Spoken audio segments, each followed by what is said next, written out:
December 1st, 2006. The small town of Ulvila in western Finland was sound asleep under a blanket of early winter snow. For most, it was a night like any other. But inside one quiet home on Tedesenti Street, a brutal nightmare was unfolding. At approximately 1:57 a.m., a frantic call was placed to emergency services. On the line, a woman named Annalie Auer, the wife of a respected local businessman, Jukka S. Lahti. What she told the dispatcher was horrifying. She claimed an unknown intruder had broken in through a window, that the man was in the house, attacking her husband, and that she, too, had been assaulted. But this was only the beginning. In the chaos of the call, children were heard crying. The victim's screams echoed in the background. There were thuds, footsteps, even a voice yelling, "Die!" The scene sounded like something from a horror film, but it was real, raw, unfiltered. Police arrived just minutes later. Jukka Lahti was found lying in the bedroom, stabbed dozens of times. Despite resuscitation efforts, he died at the scene. The house showed signs of struggle. Broken glass, bloodstains, and fear etched into every wall. But what truly happened that night? At first, the case seemed simple, a tragic home invasion. But as investigators dug deeper, inconsistencies began to emerge. There were no footprints in the snow, no signs of forced entry from the outside, and Annalie's version of events began to raise questions. Over time, public opinion shifted, suspicion grew, and soon, the grieving wife became the prime suspect. The media exploded, and Finland found itself watching the country's most controversial murder trial unfold. To this day, the Ulvila murder remains one of the most debated cases in Finnish legal history. A story of death, doubt, and the fragile line between victim and perpetrator. But before all the headlines, before the trials and theories, there was one call. This is the original emergency call, exactly as it was heard that night. Hätäkeskus. Täällä joku tappaa, tulkaa nopeasti. Mikä Joku tuli ikkunasta. Rauhoitu. Mikä paikkakunta? Ulvila. Ulvila, joo. Tähtisen tie 54. Anteeksi, mikä? Tähtisen tie Joo. 54. Onko tää omakotitalo? On. Joo, mitä siellä nyt tapahtuu?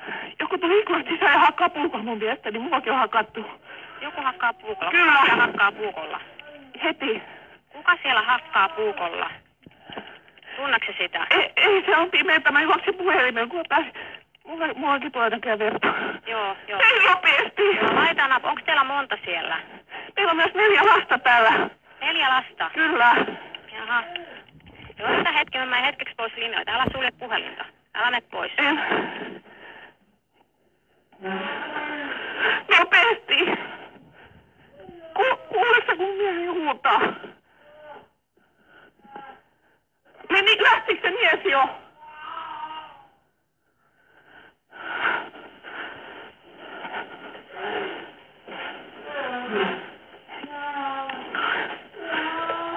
Onko joku tulossa jo?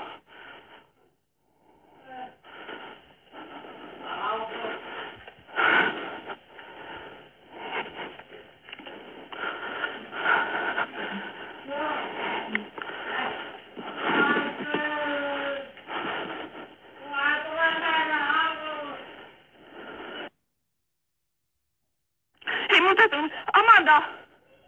Tuutko sä tänne puhelimeen? Anna katso tonne.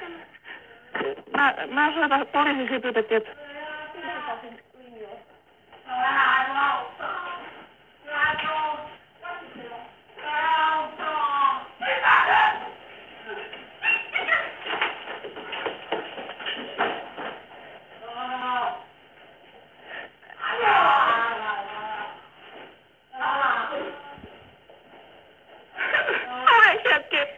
Hei, onko siellä joku? Tulkaa äkkiä, mun iskä voi huonosti. Tulkaa äkkiä.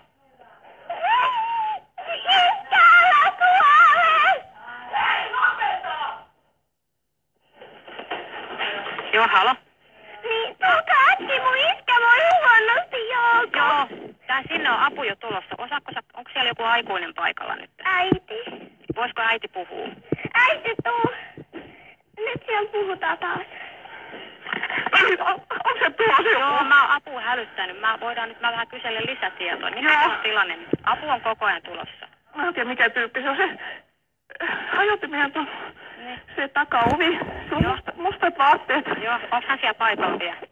Mä olen täällä, mä juosin äsken ulos, jos mä menen sinne, se lähtee juoksemaan mun perään. Se meni takaisin, se aikoo tappaa mun miehen, niin se oli äsken vielä hengissä. Joo, missä se sun mies nyt? Millaisessa tilassa sun mies siellä nyt on? Makaa siellä lattialla ja huusi äsken auto. Nyt hiljeni. Sun mies hiljeni vai?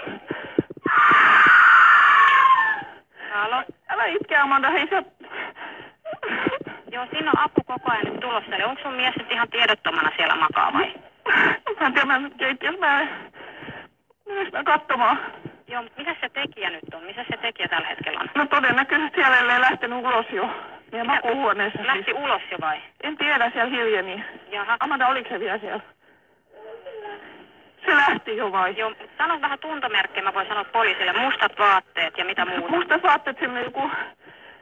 Sanotaan, että vähintään 180 senttiä pitkä, vähän aika tukeva.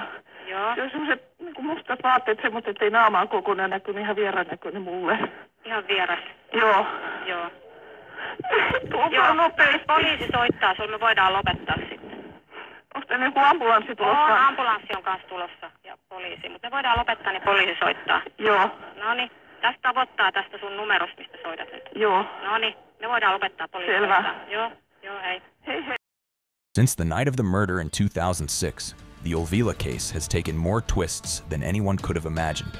In 2010, Annalie Auer was convicted of murdering her husband, sentenced to life in prison. But just 2 years later, her conviction was overturned. She was acquitted and released. Multiple trials followed. Each raised new questions about forensic evidence, mishandled investigations, and the role of the media. Some saw her as a scapegoat, others as a cold-blooded killer. Today, nearly 2 decades later, the case remains unsolved. What really happened that night in Olvila? Maybe we'll never know.